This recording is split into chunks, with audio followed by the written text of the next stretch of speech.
Ողջույն սիրելի հայրենակիցներ, եթերում Նոյան Տապանն է։ Եվ այժմ մենք զրուցելու ենք Հայաստանի Շնորհապետական կուսակցության նախագահ, քաղաքական գիտությունների տեխնացու Գուրգեն Սիմոնյանի հետ։ Ողջույն եմ, պարոն Սիմոնյան։ Շատ շնորհակալ եմ, որ ընդունել եք հրավերը եւ ժամանակ եք մեզ տրամադրում այժմ։ Ձեր ղեկավարած կուսակցությունը եւս մասնակցել է խորհրդարանական ընտրություններին։ Շատերը ափսոսանք են հայտնել, որ չեք հավաքել անհրաժեշտ քանակությամբ ձայն։ Ձեր դիտարկումները ինչու չեք հավաքել ձայն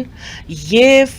շարունակելու եք հաջորդ հարցն լինելու է շարունակելու եք գործել քաղաքական դաշտում ձեր նպատակները ծրագրերը։ Երկրորդ մասից գանք, անշուշտ շարունակելու ենք, որտեվ Հայաստանի Շնորհապետական կուսակցությունը մեկ քաղաքական գործընթացի համար չի ստեղծված։ Այդ կուսակցությունը ստեղծվել է հատուկ հայ ժողովրդի համար, որ գոնե մեկ ազգային քաղաքական ինստիտուտ ունենանք ձեռքներիս տակ, որտեղ տեսնում եք ինչ աղետալի իրավիճակ է։ Անդրադառնալով առաջին մասին, թե ինչու մենք չհաղթահարեցինք անցողիկ շեմը, այնուամենայնիվ չհաղթահարելով հանդերձ, մենք Հայաստանի Հանրապետությունում հարյուրավոր կուսակցությունների մեջ եւ մասնակից 18 կուսակցությունների մեջ 6-նյակի մեջ ենք մտնում, որոնք որ առհասարակ 2% շեմը հաղթահարել են, ընդ որում ասեմ, որ 2%-ը դա կարգավիճակի մասին է, որը պետությունն է անգամ ճանաչում որպես այդպիսին, մենք արտախորհրդարանական 3 քաղաքական ուժերից մեկն ենք, որն ունի պետության կողմից ճանաչված կարգավիճակ, այսինքն եւ պետական ֆինանսավորում ենք ստանալու եւ որպես այդպիսին ավելի ազդեցիկ ձայն ենք ունենալու եւ այլն, մեր հարկատուների միջոցով օժանդակվելու եւ սպասարկվելու է կուսակցության կարիքները։ Իսկ ինչ վերաբերում է ինչու չհաղթահարեցինք, որովհետև տեղի ունեցավ ամենասարսափելին Նիկոլ Փաշինյանին հաջողվեց իր երկու մոտեցումներով հանդերձ մուտք գործել նախընտրական շրջան, առաջինը դա իրեն հարմար ընդդիմությամբ հանդերձ էր, այն ընդդիմությունը, որը որ աներկբայորեն հաղթել ռազմավարությամբ էր գնում առաջ, այսինքն նրանք այլ մոտեցում չեն դիտարկում ընտրություններից առաջ, դա պրոռուսական ուղղությունը սպասարկող ընդդիմություն էր, մենք գիտենք, որ 3 անուն ազգանուններ էր հնչեցնում հենց նույն ինքը Նիկոլ Փաշինյանը, Սամվել Կարապետյան,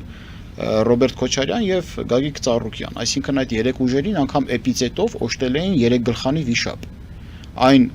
ալեգորիան, որ ես էի քաղաքական դաշտ նետել 4 գլխանի վիշապի կարգավիճակով, բայց ես նկատի ունեի 3 նախագահներին եւ Նիկոլ Փաշինյանին, անգամ բանավեճի ժամանակ էլ ես ասեցի, դուք ինչ եք ձեզ լուսանցքում թողնում 4 գլխանի վիշապի մասին է խոսքը, դուք էլ 4-րդ գլուխն եք։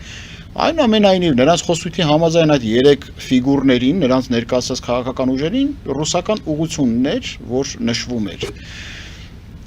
Բերվեցին Նիկոլ Փաշինյանի կողմից, քանի որ նրանք հենց նրա կառավարման օրոք այդ ուժերը հնարավորություն ստացան կենտրոնական ընտրական հանձնաժողովի կողմից գրանցվել, մասնակցել նախընտրական գործընթացներին, թեպետ եւ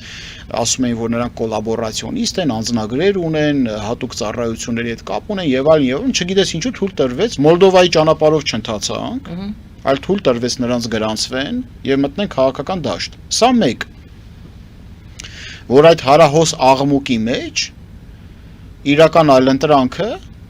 խլացվեց ժողովրդի մոտ, թեպետ եւ խլացվել է ճակերտներում, որտեվ էլի մարդկանց հոզ բազմություն կար, որ մեր կողքին կանգնեցին։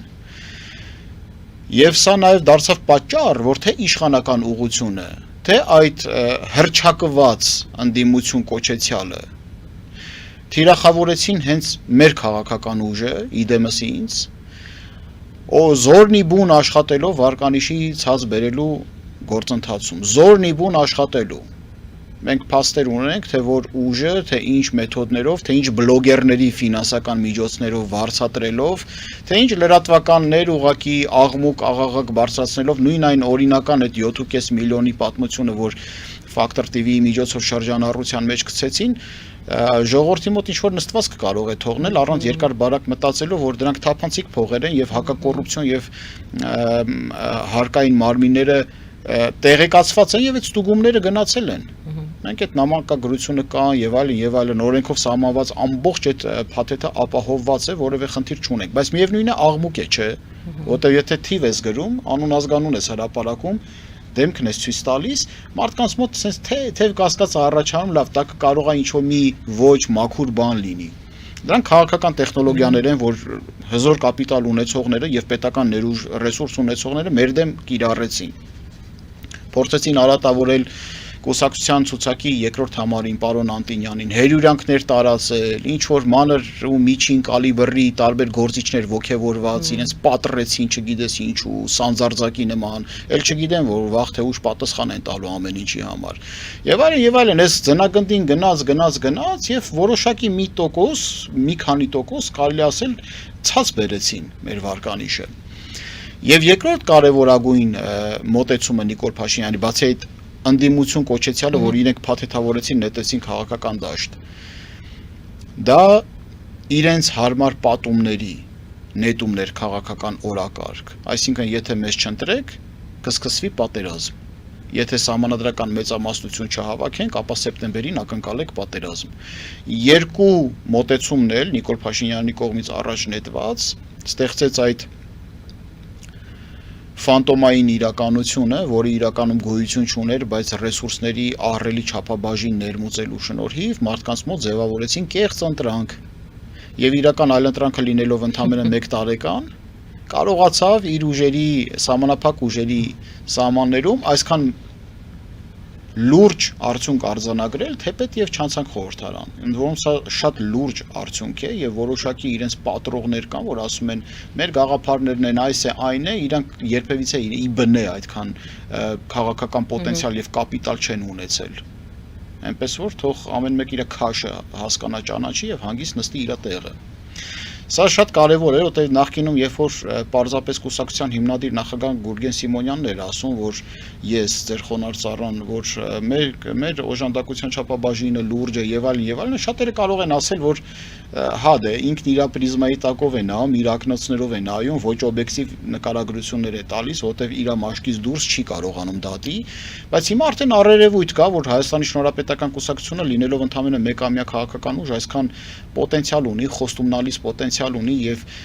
իր մաքուր սկզբունքները շարունակեց պահպանել եւ պահպանելու է, ինչի համար որ ստեղծված է եւ բաց է բոլոր տեսակի մաքուր մարդկանց հետ համագործակցության համար։ Պարոն Սիմոնյան, շատ են մեկնաբանությունները լինում ձեր հարցազրույցների տակ եւ շատ մեծ թվով մարդիկ դե հիանում են ձեզանով, ասում են Գուրգեն Սիմոնյանը վարչապետ, շատերի կարծիքով դա դուք եք կարողանում ձեր կուսակցությունն է կառավարում բոտերի միջոցով այդպիսի մեկնաբանություններ, կա այդպիսի բան։ Մենք նման հնարավորություն չունենք եւ ինձ ճանաչողները գիտեն, ես երբևիցե իդեմս ինձ չոր ազգային փրկչի կամ համազգային առաջնորդի կարգավիճակներ չեմ ասել։ Ես իմ տեսակով պատասխանատվությունից փախչողներից չեմ։ Հիմա ես որպես քաղաքացի եմ մարտը տանում։ Ի վերջո աթոռներին ինչ վերաբերվում է, եթե աթոռ չլինի, դրանից ես չեմ տուժում։ Բայց եթե գիտակից առաջնորդ չի լինում, դրանից տուժում են բոլորը։ Ձեր առաքելությունը ինչու եք տեսնում այդտեղ։ Իմ առաքելությունը ծառայել հայ ժողովրդին այն կարգավիճակում, որը որ Աստված եւ հայ ժողովուրդը կկամենա։ Ոչ ավելին։ Երբևիցե չեմ քնում երազում ինչ-որ կարգավիճակների աթոռների համար, բայց եթե աթոռով կոշտի հայ ժողովուրդը, Հայաստանի Շնորհապետական կուսակցությունը եւ իր առաջնորդը չեն խորշի այդ պատասխանատվությունից եւ ես խոստանում եմ, որ կյանք կդրվի, որ ամեն ինչ մեր խոստումներից իրականություն դառնա եւ Հայաստանի Հանրապետությունը ոտքի կանգնի։ Կյանք կդրվի, ոչ թե կյանքի համար դողդողալով կսկսեն սպասարկել այս կամ այն ուղղությունները, այլ կյանքով, գլխով պատասխան կտան։ Թե շնորհապետականները, թե շնորհապետական կուսակցության հիմնադիր նախագահը եւ այն անձը, ով անհատականությունը, որը կընտրվի առաջնորդի կարգավիճակում։ Այս ընտրություններում ես էի ժողովրդի պահանջով, մյուսին էլ կնայենք ժողովրդի պահանջին։ Եվ հետեւաբար որևէ բոտերի շարժել կամ հետևորդների կառավարել, դուք գիտեք ինչ ահռելի ծախսերի մասին է դա խոսում։ Եթե վերցնենք ընտրություններին մասնակցել է 18 քաղաքական ուժ, մի ուժը հասկացավ դուրս եկավ 19-ներ առաջ։ Եվ այդ 18 ուժերից կարծեմ 3-4 ուժ 1 միլիոն դրամի շեմը չէին հաղթահարել նախընտրական գործընթացներում։ Ծախսերը, այսինքն մնացած 15-16 ուժ երևի, որ 1 միլիոն դրամի շեմը հաղթահարել էին, մենք վերջի տեղով էինք գնում։ Մենք վերջի տեղով էինք գնում, այսինքն դա նշանակում է, որ ընդամենը ինչքան էր 4-4.5 միլիոնի ծախս ենք ունեցել ամենավերջի տեղով ընթացող, բայց մենք 6-րդ տեղով մեր հաջողությունը ապահովեցինք։ Ես ասում եմ, որ իհարկե ֆինանսները վճռորոշ չեն։ Դու ուզում ես միլիարդավոր դոլարներ ծախսիր այն անհատականության եւ այն քաղաքական ուժի համար, որը ընդունված չի եւ արգահատելի վերաբերմունք է ստանում ժողովրդի կողմից, ոչինչի չես հասնի եւ կարող ես շատ քիչ ծախսել ժողովրդի կողմից հավանություն արժանացած անհատականության ուղղությամբ եւ մեծ հաջողությունների կհասնես, բայց հաղթանակի համար էլի լուրջ ներդրումներ պետք են։ Քանի որ ներգրաված անհատները տարիներ շարունակ Հայաստանի Հանրապետությունը թալանած բարձրաստիճան պաշտոնյաներ չեն, կամ ինչ-որ օլիգարխներ, կամ դրսի կողմից ինչ-որ հովանավորյալներ, կամ Forbes-ի ցուցակում տեղ գտած որևէ անհատականություններ, ապա Հայաստանի Շնորհապետական Կուսակցությանը լուրջ աջակցություն է պետք, նաև ֆինանսական, բայց այստեղ ուզում եմ շեշտել, որ Հայաստանի Շնորհապետական Կուսակցությունը ամեն ֆինանս չի, որ կընդունի, եւ ամեն մարդու ներդրում չի, որ կընդունի։ Սա մեզ համար սկզբունք է, եւ ես ասել եմ, մենք ավելի լավ է պարտվենք, քան փչանանք կամ մեր տեսակը կորցնենք։ Բայց դուք եւս ասացիք այդ 2% շեպը անցնելը ձեզ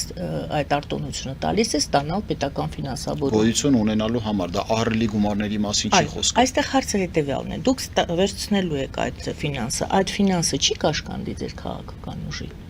Բացարձակ դա հարկատուների միջոցով է, միակ կաշկանդիչը կլինի պատասխանատվությունը ժողովրդի հանդեպ։ Օրինակ ժողովուրդը մեզ հարց է տալու, ասելու է լավ, ինչքան որ քանի տարի որ գնաց, հերթական ընտրությունները գուցե 5 տարի հետո է, բայց կարող է արտահերթի գնանք 2 տարի հետո, կախված թե նրանից թե երբ կլինի մոտակա ընտրությունները, այդքան տարիների ընթացքում ինչ է կարել։ Հարկատուների գումարը, չէ։ Ժողովուրդը միայն պատասխանատվությունը մենք կրում ենք ժողովրդի առաջ։ Ինչ-որ ձևով հաշվետվություն եք տալու։ Հաշվետվությունը տալիս ենք պետությանը։ Պետությանը, բայց իսկ հանրությանը անպայման։ Օրինակի համար մենք ձևավորել ենք արդեն Հայաստանի Շնորհապետական Կուսակցության ներքո մի շարք մշտական եւ ժամանակավոր հանձնաժողովներ, որոնք ունեն համակարգողներ, օրինակը կարող են բերել, որ Հայաստանի Շնորհապետական Կուսակցության տնտեսության հարցերով մշտական հանձնաժողովի համակարգող է նշանակված պարոն Էդվարդ Անտինյանը, չլինելով կուսակցական ընդ որում։ Այդպես էլ չդարձավ կուսակցության։ Չէ, որովհետև հարկ չենք համարում, Էդվարդ Անտինյանը այնքան զուսպ եւ պարկեշտ քաղաքական գործիչ եւ հանրային գործիչ է, որ մենք համախոհներ ենք եւ առհասարակ մեր դուռը բաց է ցանկացած այլ հանձնաժողովի համակարգող ես կարող եմ նշանակել մի անհատականության, որ ի բնե կուսակցական չի, բայց գաղափարական առումով համահունչ ենք ընթանում եւ այս գործընթացը նախընտրական շրջանում մենք այնքան ներդաշնակված գործեցինք միասին եւ սա մի անհատականություն է, որի համար արժանապատվությունը առաջին տեղում է։ Արժանապատվությունը եւ իր գործելավոճի ընդհանրապես որևէ հարատավոր զրույց պատկերացնում եք չենք ունեցել, բայց ես հարատավոր զրույցներ այլ քաղաքական գործիչների հետ ունեցել եմ, որ բազար են արել կոնկրետ տեղի, ժամի, պատարագի առումով եւ այլն եւ այլն։ Այս անհատականությունը որևէ զրույց չի ունեցել իր դիրքավորման համար։ Զուտ այն, որ նա երկրորդ տեղն է,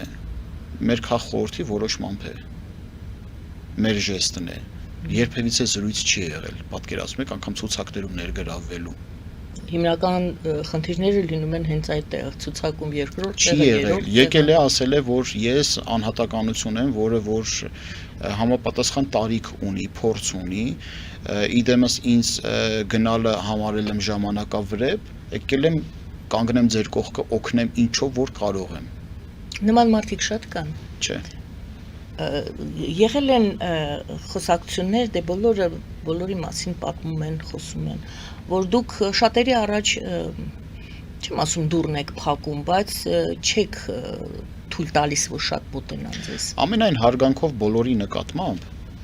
բայց մենք սկզբունք ենք որդեգրել այսպիսի, որ եթե իրոք իմ նպատակը անգամ ինձանից էլ զատ, հենց Շնորհապետական Կուսակցությունն է, ես ուզում եմ ստեղծել մի ինստիտուտ, որ ինձ էլ վերաբերի։ Իմ գոյությամբ պայմանավորված չլինի։ Ես էպիզոդիկ եմ լինելու այդ քաղաքական ինստիտուտի համ։ Դա իմ կոպիտ ասած Դուքյանը չի, ոչ էլ իմ Բուդկան է։ Սա ազգային ինստիտուտ է դառնալու քաղաքական ինստիտուտ եւ այդ քայլերն է գնում անգամ ի հեճուկս ինձ։ եւ իմ հետաքրքրությունների։ Եվ այս նկատառումներից ելնելով ամենայն հարգանքով բոլորի նկատմամբ մենք փորձեցինք ուղղակի անմասն թողնել եւ հնարավորություն չտալ այն անհատներին ասոցիացվել մեր հետ, որոնք երբևիցե կապ են ունեցել մեզ համար ոչ ընդունելի քաղաքական ուժերի հետ, կոալիցիաների համատեքստում եւ այլն, որ մաս են եղել նախկին եւ ներկայիս իշխանությունների քաղաքական ինստիտուտների հետ կամ սպասարկող օժանդակիչ են եղել, կամ ինչ որ արատավոր գործունեության մեջ են եղել Հայաստանի Հանրապետության եւ Արցախի համատեքստում։ Բայց մնացածի առումով ձեռք երկարել է այլ խնդիր, որ այդ անհատականությունները տարբեր պատճառներով այդ ձեռքը չեն բռնել կամ իրենց չի բավարարել այն դիրքավորումը, որ արդեն կհասներ նրանց, ով է մեղավոր, եթե դու 1 տարի առաջ աշնանը հրավիրում ես չեն գալիս, հետո մի օր քնից զարթնում են, ուզում են մտնել քաղաքականություն, գալիս են արդեն ձևավորված կոնյունկտուրայի մեջ լուրջ դիրքավորում են ուզում ունենալ, ստուգելով քո բարոյականության աստիճանը։ Այդ դեպքում դու ասում ես հարգելիս, արդեն պայմանավորվածություններ կան ձեռք բերված։ Ես չեմ պատրաստվում մարդկանց նեղացնել եւ այն մարդկանց, ովքեր որ անշահախնդիր ձևով եկել են կանգնել են քո կողքը եւ իրենք արժանի են։ Եվ այդ անհատականությունը էլի չի բավարարվում, առանց երկար բարակ հասկանալով, որ անգամ իրեն առաջարկված տեղն էլ անցողիկը հաղթահարելու պարագայում էլի ինքը ներկայանալի է լինում։ Որոշները կային, որ չկարողացան, չուզեցին, քրեական գործեր կային հարուցված, ընդհանրապես անմասն մնացին, բայց ցավը գիտեք որն է, որ անգամ այդ պարագայում էլի իրանք մեզ չդիտարկեցին որպես ալտերնատիվա։ Գնացին ինչ-որ ժամանակավոր խեղկատակության հետևից։ Ժամանակավոր խեղկատակության։ Հիմա այդ մարդկանց հետ երկրորդ անգամ ոնց ձեռք սեղմում անես։ Իրենց մակարդակը Marvel-ի հերոսներն են, Spider-Man-ը, Batman-ը։ Հիմա իրանք ակնկալում են երկրորդ անգամ ձեռք սեղմում անես։ Այսինքն դուք բոլորին դեմեմի մասին եք։ Իհարկե։ Հələ որ սանձարձակություն էլ ունեին, հերյուրանքներ տարածելու մեր նկատմամբ մեր հասցեին։ Շուտ կտորներ էին կտրում, այսինքն իրենց ամբողջ գոյությամբ սպասարկեցին Նիկոլ Փաշինյանին եւ այդ ռուսամետ անդիմադիր ուժին, սպասարկեցին իրենց ձայն փոշիացրեցին ու չքացան, անեացան։ Շատերի գնահատմամբ ասում են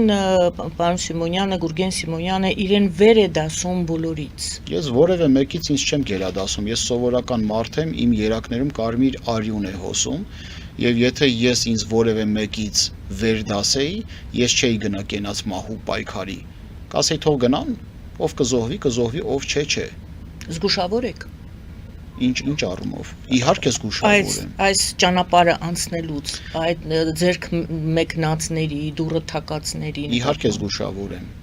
Իհարկե զգուշավոր եմ, բայց եթե դուք մտել եք մի տոքսիկ իրավիճակ, որտեղ համաճարակ է, աղետալի համաճարակ, դուք ձեռնոցներ եւ դնչկալ չեք դնի, որ համաճարակը դա մեր քաղաքական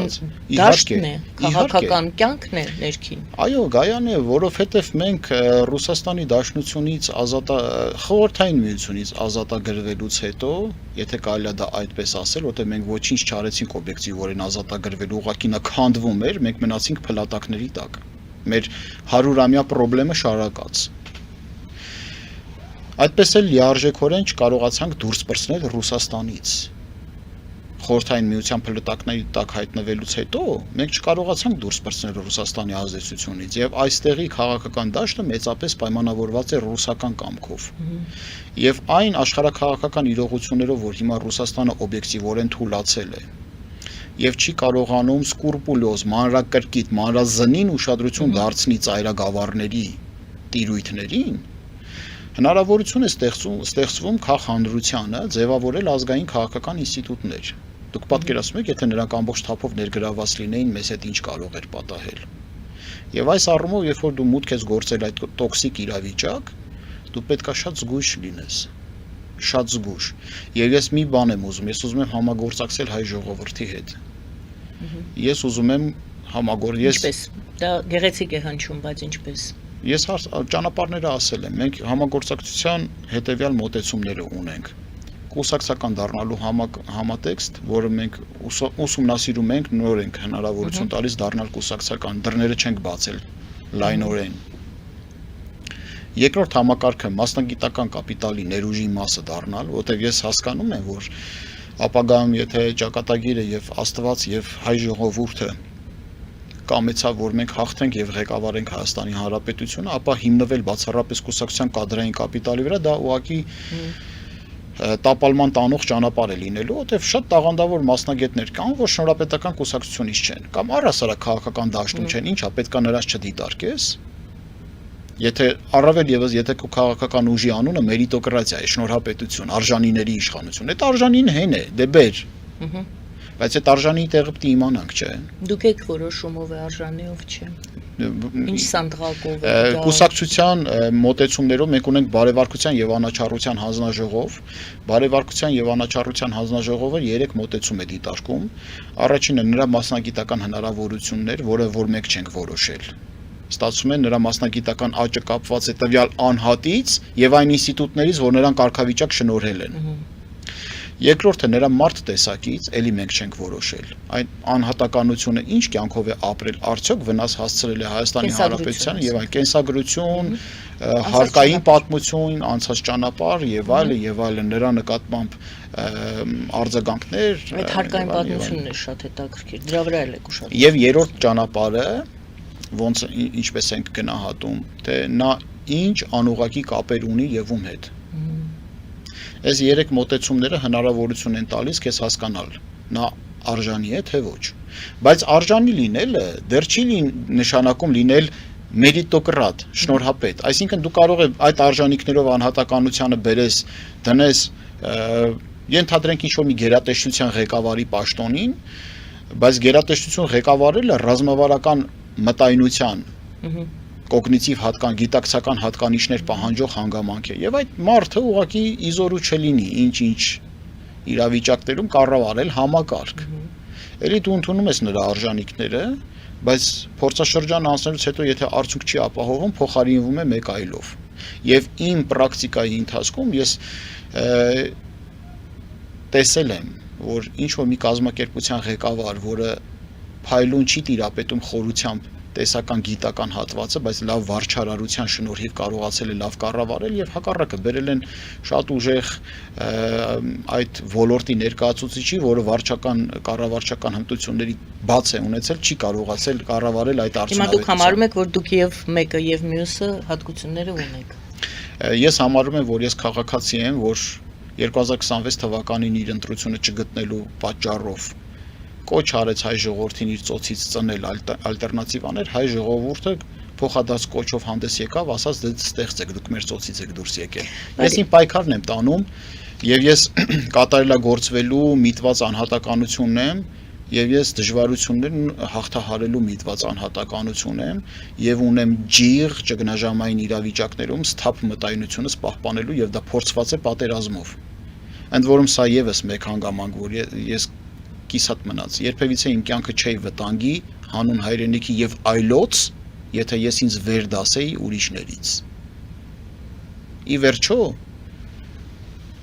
իհարկե բոլորը ուզում են լավ ապրել, բոլորը ուզում են երկար ապրել, բոլորը ուզում են երազանքներին հասնել, բայց դա մեզանից կախված չի, կարևորը կյանքի երկարությունը չի, կյանքի խորությունն է եւ շատ օրինակներ կարելի է բերել, որ մարդը 100 ամյակը լրանալով հետ հայացք է նետում եւ հասկանում է, որ ոչինչ չունի թողած, ոչ մարդկությանը, ոչ բնությանը։ Եվ կարող ենք դիտարկել մեր հայրենիքի համար մարտիրոսված հերոսներին, որոնք 19-ամյա, 20-ամյա կյանք են ունեցել, բայց քաղաքակրթություն են փրկել։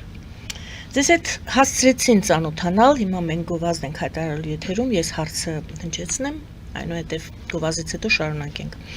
Ծանոթացան ձեզ հետ շատերը, ես ասում եմ, գրում էին Գուրգեն վարչապետ, Գուրգեն Սիմոնյանը վարչապետ, իհարկե բացասական բաներ էին գրում, դա մեր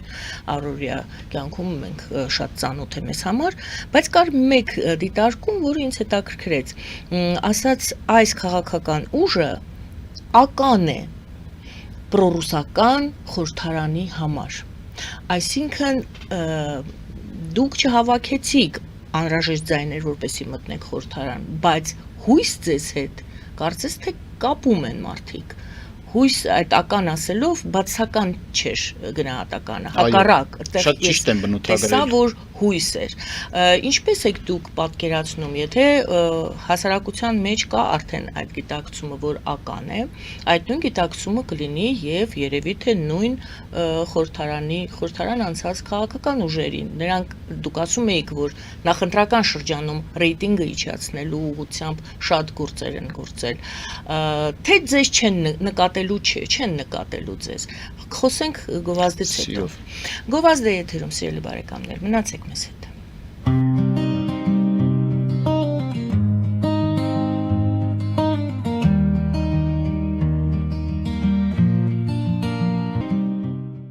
Ֆելիչե ժամանակակից ատամնաբուժական կլինիկա։ Այստեղ հարմարավետությունն ու խնամքն առաջնային են։ Այստեղ կիրառվում են ատամնաբուժական ամենաժամանակակից տեխնոլոգիաներ, ճշգրիտ ախտորոշում, արդյունավետ բուժում, նուրբ փորձառություն եւ անհատական մոտեցում։ Սկսած սովորական մանրուքներից մինչև առաջադեմ ընթացակարգեր, այստեղ դուք գտնվում եք բարձր որակավորում ունեցող եւ փորձառու ատամնաբուժական մասնագետների ձեռքերում։ Մեր բարեկամական եւ հյուրընկալ անձնակազմն այստեղ է յուրաքանչյուր այցը հաճելի դարձնելու համար։ Ֆելիչե, ձեր առողջ եւ ամենաերջանիկ շպիտը սկսվում է այստեղից։ Եկեք եւ բացահայտեք նորարարության փորձագիտության եւ կարեկցանքի կատարյալ համադրությունը։ Երևան փոստը Գրանադա Հյուզում տեղեկացնում է։ Դրամական փոխանցումներ 1%-ով։ Օդանավով 1 փաունդը 2.99։ Նավով ուղարկեք 1 արկղ, երկրորդ արկղը անվճար։ Ավտոմեքենաների փոխադրում անհավատալի արժեքներով։ Ինչպես նաև կահույք եւ մեծ չափի բեռների փոխադրում։ Jackpot հագուստի խանութը երկրորդ մասնաճյուղն է բացել Գլենդելի սրտում, որտեղ կարող եք ձեռք բերել եվրոպական եւ ամերիկյան ընտիր հագուստեղեն, կոշկեղեն, աքսեսուարներ, պայուսակներ ամենահարմար արժեքներով։ Նաեւ կարող եք ցանկացած ապրանք պատվիրել եւ ձեռք բերել կարճ ժամանակում։ Jackpot-ի Գլենդելի հասցեն է 1135 North Pacific Avenue, հեռախոս 818 813 2252։ Jackpot հագուստի լավագույն կենտրոնը Գլենդելում։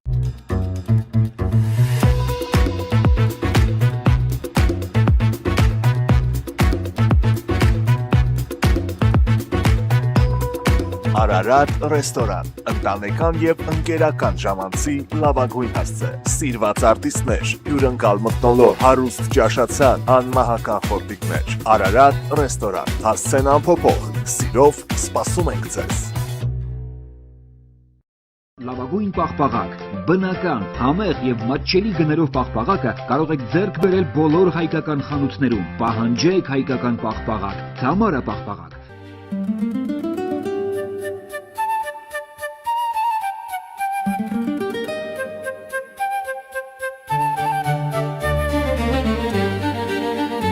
Նոյան տապան տպարան, Նոյան տապան հրատարակչություն, շարվածքից մինչև տպագրում, զանգահարեք, գրեք, այցելեք, միասին պատրաստենք ձեր գիրքը, ամսագիրը կամ թերթը, որտեղ նշվելու է, տպագրված է Նոյան տապանում։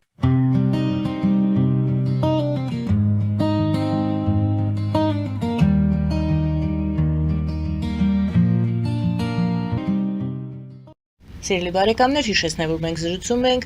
Շնորհապետական կուսակցության առաջնորդ Գուրգեն Սիմոնյանի հետ։ Եվ այսպես, պարոն Սիմոնյան, ձեզ ասում են, որ ձեր քաղաքական ուժը ական է պրոժուսական խորհրդարանում։ Դա վտանգներ պարունակող գիտակցում է, եթե հասարակությունն է ասում, իմ հարցս դա էր, գուցե խորհրդարան անցած կուսակցությունները եւս իդեմս ձեզ տեսնում են վտանգ։ Անշուշտ, եւ մինչեւ այս հարցին պատասխանելը ես իմ խորին շնորհակալությունն եմ ուզում հայտնել մեր հայ այն քաղաքացիների եւ առհասարակ աշխարհասփյուր հայությանը, որ բարձր տիտղոսների ներքո են իմ անունը հոլովում։ Շատ շնորհակալ ու զգացված եմ, դուք գիտեք, որ ես պատասխանատու անհատականություն եմ, իմ խոստումները պահպանում եմ։ Այնինչ խոսք եմ տվել մինչև այսօր, արել եմ եւ շարունակել եմ նույն ոգով, դա գեղեցիկ ավանդույթ է դարձած, որտեղ իմ գերնպատակն է, որ իմ սիրելի հայ ժողովուրդը դուրս գա այս ճգնաժամից, մենք արժանի ենք նորմալ պետություն ունենալու։ Պատասխանելով ձեր հարցին, այո, մենք ական ենք պրոռուսական քաղաքական դաշտի համար։ Այն առումով, որ այն քաղաքական համակարգը, որը ձևավորվել է 90-ականներից սկսած, որը շարունակում է գործել հիմա, մեր հաջողությամբ պայմանավորված դադարելու է գոյություն ունենալ։ Եվ ի վերջո կձևավորվի հայկական քաղաքակրթական եւ քաղաքական համակարգը։ Ոչ թե այն համակարգը, որը սպասարկել է կամ ծայրագավառի կարգավիճակ է ունեցել, որը ունեցել է կուրատորներ, այսպես ասած, կուրատորների դաս։ Եվ շնորհապետական կուսակցությունը երբևիցե որևէ մի պետության քաղաքական օրակարգի հետ ասոցիացված չի բանակցել, չի գնվել, գումարներ չի վերցրել։ Մենք մաքուր ձեռքեր ունենք, մաքուր հոգի, մաքուր խիղճ։ Այս ընթացքում Ռուսաստանի հետ բանակցություններ վարվել են։ Բացարձակ, Նախընտրական շրջանում։ Բացարձակ։ Մենք ընդհանրապես նրանց հետ որևէ կապ կամ շփում չենք ունեցել եւ հանուն արդարության ասենք որևէ մեկի հետ կապ։ Իսկ ձեզ վրա դուրս են եկել փորձել են, թե չէ։ Փորձեր կատարվել են, իհարկե ոնց կլիներ, որ փորձեր չլինեին, բայց դե դու հասկանում ես, թե որ ուղղություններից են եւ ինչ են, դու պետքա փորձես, մանևրես եւ հնարավորություն չտաս, որ արատավորվի, որտեւ ի վերջո եթե պետք է դառնանք այն ինչ որ կա արդեն, այդ մեր գոյությունը անիմաստ է դառնում։ Ինչի՞ս էր պետք նախաձեռնել մի քաղաքական գործընթաց, որը պետքա լինի այն ինչ որ կար։ Ես հատուկ քաղաքականություն մտա, որ նախաձեռնեմ այն ինչ որ չկար եւ չի եղել ի բնե եւ ես միջ ընտրությունները կոչ արեցի, որ եթե դաշտում կլինեն մաքուր ուժեր, որոնք քաղաքական դաշտ կնետվեն, կգան մեր կողքը կկանգնեն որպես առանձին քաղաքական սուբյեկտ, բայց նոր համակարգի մաս, ես ինչով ասես նրանց ինչով հնարավոր է կօգնեմ խորհրդատվությամբ, ճանապարհի անցնելու առումով եւ այլն, որովհետեւ մեկ ձեռքը ծափ չի տա, չէ՞, մենք ուզում ենք որ մի գոնե երկրորդը լինի մեր նման։ Թող մենք աճ կենտրոնամետենք, թող նրանք էլ լինեն, ենթադրենք կենտրոն կամ լինեն ձախ կենտրոնամետ։ Էական չի գաղափարախոսական, էականը որ ինքը լինի մաքուր, երբևիցե որևէ մեկի հետ չասոցիացված եւ նույն սկզբունքներով քաղաքական դաշտում, որ գլխավոր առարկան բանավեճի գաղափարն է եւ աշխատելավոճը ոչ թե անհատներ։ Բռնել ես թիրախավորել ես մի մարդու, որը գիտնական է։ Ստացվում է դու սրիկա ես ուղակի։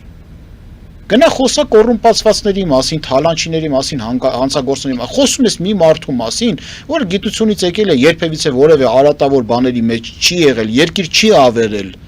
վատ բանակցություններ չի տարել առաջ, կեղտոտ փողերի հետ կապ չի ունեցել։ Նշանակում է դու սրիկա ես։ Բայց եթե կլինեն ուժեր, որոնք որ մաքուր են, կթիրախավորեն գործը, մենք այդ ուժերի հետ համագործակցելու հնարավորություն կտեսնենք։ Իմիջիայլոց ասենք, որ մենք հիմա էլ ենք աշխատում ի հեճուկս ամեն ինչի, մենք երեք Հայաստանի Շնորհապետական կուսակցության տնտեսության հարցերով մշտական հանձնաժողովի նիստ ունեցանք, բաց նիստ ընդլայնված, որտեղ առևտրային պալատի ներկայացուցիչներ կային, որտեղ հասարակական կազմակերպությունների ներկայացուցիչներ կային, կուսակցականներ կային, մասնագիտական հանրույթի ներկայացուցիչներ կային։ Գեղեցիկ քննարկում ունեցանք հրատապ հարցերի վերաբերյալ, այդ անգամ թեման արտահանմանը վերաբերվող հարցներ Հայաստանի առաջ ծառացած։ Ընդ որում հրավերներ գնացին նաև պետական կառույցներին, էկոնոմիկայի նախարարին եւ այլն, որ եթե հարկ կհամարեին գային ներկա լինեին, գուցե եւ չեկան։ Սա քաղաքական մշակույթի բացակայության մասին է։ Համարում են, որ իրենց հարիր չէ, հա, երևի։ Ես չեմ կարծում, որ համարում են, թե հարիր չէ, ես կարծում եմ ավելի շուտ վախենում են նրանց քաղաքական առաջնորդի արձագանքից։ Պարոն Սիմոնյան, անգամ քիչ է ժամանակը, բայց շատ են հարցերս։ Առաջինը վերցնենք սահմանադրության փոփոխության հետ կապված հարցը։ Ադրբեջանը շարունակում է կապել խաղաղության պայմանագիրը այդ հարցի հետ։ Ասում եմ, մենք ամբողջությամբ պատրաստ ենք, Հայաստանը պատրաստ չէ։ Այդ դուք ինչ կանեիք, ինչ լուծումներ եք տեսնում, ինչ զարգացումներ եք տեսնում եւ գուցե հակառակը իսկ ինչ լուծումներ եք տեսնում։ Եթե Ադրբեջանը խաղաղության հասնելու հանգամանքը կապում է մեր հայեցակարգային փաստաթղթերի հետ եւ մեր պետության կազմակերպային իրավական ձևի հետ, սահմանադրության հետ, ապա նշանակում է Ադրբեջանը պատրաստ չի խաղաղության։ Սա մենք պետք է հասկանանք, սա աքսիոմա է։ Դա նշանակում է, որ ժամանակ են ձգում եւ վերցրել են մի օրակարգային հարց, որի իրագործումը անհնարին է լինելու, որտեղ թույլ չենք տալու։ Ադրբեջանի համար սահմանադրություն փոխի, Նիկոլ Փաշինյանը թույլ չենք տալու եւ չի էլ կարողանալու։ Ստացվում է Ադրբեջանը վերցրել է մի անհնարին հարց, որ հետո ոչ խաղաղության համար մեղադրի Հայաստանին։ Ինչու, որտեվ Հայաստանի Հանրապետությունը անտեսեց Ռաֆայել Լեմկինի ինստիտուտի մի շարք հետազոտություններ եւ ահազանգեր մեղադրելու Ադրբեջանի ցեղասպանության մեջ եւ խաղաղության գործընթացը տապալելու մեջ։ Հետևաբար պետք է թշնամին օգտվի, ինչ ենք ուզում։ Մի երկու վագոն ապրանքաշրջանառությունը կամ վառելիքի Շրջանառություն չէ, դա միակողմանի նրանք ներմուծում։ վառելիքի արկայությունը դա դեռ չի նշանակում խաղաղություն։ Այո։ Պետք է հասկանանք, որ անվճար պանիրը որտեղ է լինում։ Եվ պետք է հասկանանք, որ այս ամենի հետևում ինչ ռազմավարական հետաքրքրություններ կան։ Լավ, Գուցե ինչ զարգացումներ եք պատկերացնում։ Հայաստանը Հատականը, այո, ընդունվեց, Հայաստանը ճար չունի, պետք է զարգանա։ Հենց շնորհապետական կուսակցությունը դրա համար էր, ասում ենք սիրելի քաղաքացիներ, 8 տարի անցել է, չէ։ Մենք բոլորով միասին ընտրեցինք Նիկոլ Փաշինյանին, որտեղ խոստումներ էր տվել Արցախի հետ կապված, խոստումներ էր տվել արդարության վերականգնման հետ կապված, լուստրացիայի հետ, ինստիտուտների կայացման հետ կապված, ռազմավարական դաշնակիցների ձեռքբերումների հետ կապված։ Անցել է 8 տարի, ինչ եք տեսել։ 10,000 դրամ թոշակների ավելացում, իսկ դուք հաշվել եք, թե 2018 թվականից մինչև այսօր դրամի գնողունակությունը ինչքան է անկում ապրել։ Այն գնումը, որ դուք կարող էիք անել 2018 թվականին 40,000 դրամով, դուք 2026 թվականին չեք կարողանալու անել անգամ 80,000 դրամով։ Հետո ինչ որ ձեր թոշակը դարձել է 40-ից 50,000 ենթադրենք։ 80,000-ով դուք չեք կարող առնել խանութից այն, ինչ որ 40-50,000-ով առնում եք 2018-ին։ Ինչ եք տեսել։ Եկել են հիմա ինչ որ թատրոն են խաղում, հատակների են հայտնվում ինչ որ մարդիկ, որոնց հետ չէին է խորշում համագործակցել վերջին 8 տարին, թույլ տվեցին ընտրություններին մասնակցեն։ Որևէ մեկը որևէ պատասխան չի տվել։ Արդարությունը վերականգնված չէ։ Այդ տեսեք զինված ուժերի կարգավիճակը 2-3 թռչող անօթաչուներով չի է, համակարգային փոփոխությունների մասին է խոսքը գնում։ Մեկը ինչ որ մի ինդիմադիրի բարևտա խնդիրներ կունենա աշխատանքի վայրում։ Այսպիսի Հայաստան ենք մենք ուզում, սիրելի քաղաքացիներ։ Սա է ձեր կամքը։ Շնորհապետական կուսակցությունը նրա համար էր, որ ասում էր, ցանկացած գործադիր իշխանության գլխավոր թիվ 1 առաքելությունը պետության դիմադրողականության բարձրացումն է։ Քո գործը չի կրոնը, եղբայր։ Քո գործը չի դասագրքի վերնագիրը, քո գործը չի Արարատ Սարի պաշտամունքի հարցը, դա ազգային սիմվոլների հարց է։ Ազգային սիմվոլները շատ ավելի մեծ ու տարողունակ հարց են, քան քաղաքական համակարգը։ Քաղաքական համակարգը կոչված է սիմվոլներին ծառայելու, որտեղ ազգի ինքնությամբ պայմանավորված քաղաքական ինստիտուտ է։ Քո գործը տնտեսության, բանակի, դիմադրողականության բարձրացումն էր, արժեքավոր անհատականություններին պաշտոնի նշանակելու համատեքստում, վերահսկողություն իրականացնելու համատեքստում, ճիշտ համագործակցություն իրականացնելու համատեքստում։ Բալավ դա չենք տեսնում, տեսնում ենք ամբողջ պետական ինստիտուտների եւ քաղաքական եւ հայցողական պաշտոնների դեվալվացիայի, արժեզրկման հանգամանք։ Ոչ մի նորմալ արժեքավոր բան չկա, մի նոր սպորտսմեն շռնդալից, որ հաջողության հասներ, ինչ որ մի մարզաձև, մի հետաքրքիր ուղղություն, զարգացվածություն եւ այլն, մի լուրջ կառույց, ազգային կապիտալի վրա հիմնված տրանսազգային կազմակերպություն։ Սփյուռքի հետ տարվող աշխատանքները տապալված են։ Սփյուռքը առհասարակ կտրված է Հայաստանից։ Նրանց ասել են հետո ինչ որ գենետիկորեն հայ եք, անձնագիրը հայկական չի։ Դուք պատկերացնում եք ինչ աղետի մեջ ենք մենք։ Պատկերացնում եք։ Եվ այս հանգամանքում որ պրոյեկտը ասես։ Հյուսիս հարավը ասես, որ միջև այսօր թերի է։ Թրիփը ասես։ Թրիփը ասես։ Թրիփի հետ կապված ինչ։ Ակադեմիական քաղաքը ասես։ Նա ասես, համակարգեր են, որ չի ստացվում, չէ։ Չի ստացվում։ Թրիփն էլ չի ստացվում։ Ինչու՞։ Որտեղ ձեռնտու չի։ Ձեռնտու չի, նման ենթակառուցվածք զարգացնելու համար առևտրաշրջանառությունը միլիարդների պետք է լինի տարեկան։ Միլիարդների։ Բա Մերձավոր Արևելքը պատերազմական իրավիճակում դուք ակնկալում եք միջազգային առևտուր։ Դուք մոռանում եք, որ թրիփը գործարկելու համար 2 ճանապարհ կա։ Իրանից Հայաստան եւ Ադրբեջանից Հայաստան։ Ընդ որում Ադրբեջանից Հայաստանում էլ Իրանից Հայաստան մոտեցումը պետք է լինի։ Ռուսաստանից գոնե մոտեցումը պետքա լինի։ Կենտրոնական Ասիայից էլ կամ պետքա Կասպից էլի ծովով սենց գան մտնեն Ադրբեջան գան, բայց այդտեղ էլ անջրպետը բնական ծովն է, եթե դու ուզում ես երկաթուղի կամ ճանապարհային տրաֆիկ, էլի Իրանով պետքա գա։ Բայց Իրանի նկատմամբ չեք տեսնում ինչ է կատարվում։ Այս պատերազմական թնջուկում դուք պատկերացնում եք մի նախագիծ մի քանի միլիարդ դոլարանոց, որը տնտեսապես ձեռնտու կլինի միայն եթե տարեկան միլիարդավոր դոլարների հոսք կապահովի, դա հնարավոր է։ Բացի այդ մենք տեսնում ենք, որ զուտ կազմակերպիչների եւ կառավարիչների առումով ինչ ազգանուններ կարող են հայտնվել, ինչ կապեր անուղակի կարող են լինել։ Ի վերջո Միացյալ Նահանգները հիմա կանգնել է բեկումնային փոփոխությունների շեմին արդեն աշնանը։ Այս համատեքստում դուք ակնկալում եք թրիփի առումով ինչ-որ շարժ։ Ես անցյալ տարի Մեղրի նռնաձոր հատվածը ամբողջությամբ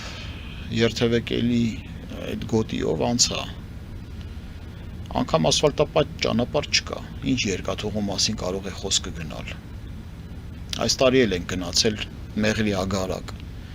Սարսափելի է ենթակառուցվածքների առումով։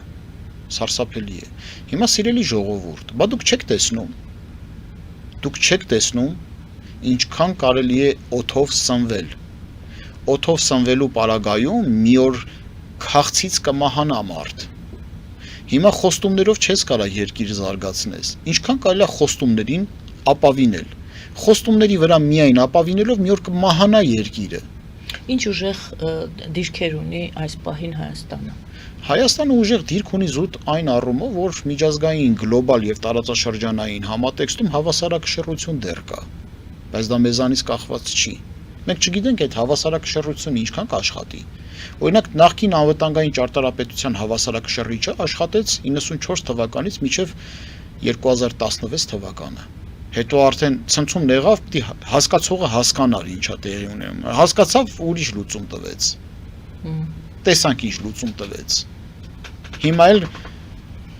կանգնել ասում է ինդուլգենցիա տալիս Նիկոլ Փաշինյանին, ասում է այդ հաշիվ չի։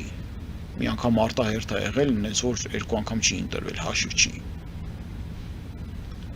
Ժողովուրդ ջան, ինչ անենք ուրիշ, որ դուք տեսնեք։ Անենք։ Դուք ասում եք ինչ խոստում տվել եմ, արել եմ, շարունակեք այդ ոգով, իսկ ինչ խոստում եք տվել, արել եք։ Ես խոստացա, որ 1 տարի հետո քաղաքական ուժը կկայանա, քաղաքական ուժը կայացավ, պետական գրանցումը ստացավ, իր սիմվոլիկաներով, քաղաքական համախոհներով, անհատականությունները եւ այլն։ Ես խոստացա, որ այդ քաղաքական ուժը 1 տարի ընդամենը գոյություն ունենալով հանդերձ կմասնակցի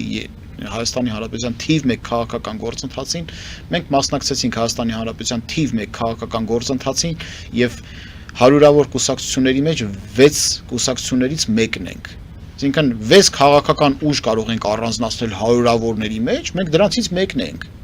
Եվ սա քաղաքական առումով իմ երկրորդ խոստումն էր, որ կար։ Ես խոստացա, որ մենք մեր քաղաքական գործընթացը շարունակելու ենք էլ ավելի զարգացնենք, այդ խոստումը իրականացնելու ճանապարհին ենք ընթանում եւ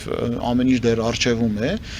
եւ դուք պատկերացրեք, թե լուրջ ազդեցություն ունենալու պարագայում ինչքան գործեր հնարավոր կլինի։ Շնորհակալություն, բայց այնուամենայնիվ վերադառնամ սահմանադրության վերջին հարցն է արդեն ավարտում ենք։ Լավ, ինչ է լինելու, ես հարցեցի, ինչ զարգացումներ եք սպասում, ինչ լուծումներ կան։ Ադրբեջանը ասում է, ամբողջ աշխարհին ասում է, ես պատրաստ եմ ստորագրել, Հայաստանը չի անում այն ինչ որ պիտի անի։ Ոնց է լուծվելու այս հարցը։ Դուք ասում եք, չենք թույլ տալու որ փոփոխություն լինի։ Իհարկե։ Ոստի ինչ որևէ մի քաղաքական ուժ, որը նախկինում որ եղել էր եւ ներկայում որ կա,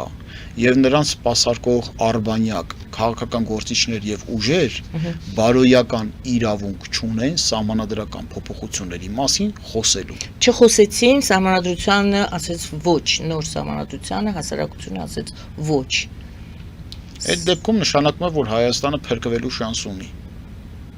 Շնորհակալություն։ Շնորհակալություն։ Շնորհակալություն սիրելի բարեկամներ, Հայաստանի Շնորհապետական կուսակցության նախագահ, քաղաքական գիտությունների տեխնացու Գուրգեն Սիմոնյանը։ Իդեպ, պարոն Սիմոնյան, այժմ տեխնացու չեն ասում, դոկտոր են։ Համաձայն եմ, բայց ես քանի որ այն ժամանակվա գիտական ասպարեզի ներկայացուցիչ եմ, ես գիտեմ տեխնացու դառնալու համար ինչ ահռելի աշխատանք է պետք լինել եւ դոկտոր դառնալու Իսկ դուք համար։ շարունակում եք աշխատել որպեսզի դոկտոր, պրոֆեսոր դառնաք։ Առայժմ արդեն ոչ, քաղաքականությունը արդեն ձեզ քաղաքական տարավ։ ուժի մեջ եմ, ինձ բարոյապես իրավունք չեն վերապահում կոչել դոկտոր, որովհետեւ այն իրողություններով թեպետ եւ համարվում եմ դոկտոր, բայց շատ բան կարող ես համարվել, պետքա լինես։ Շնորհակալություն։ Շնորհակալություն։ Զրուցվարում է ես Գայանե Արաքելյանս, բարին ընձեզ։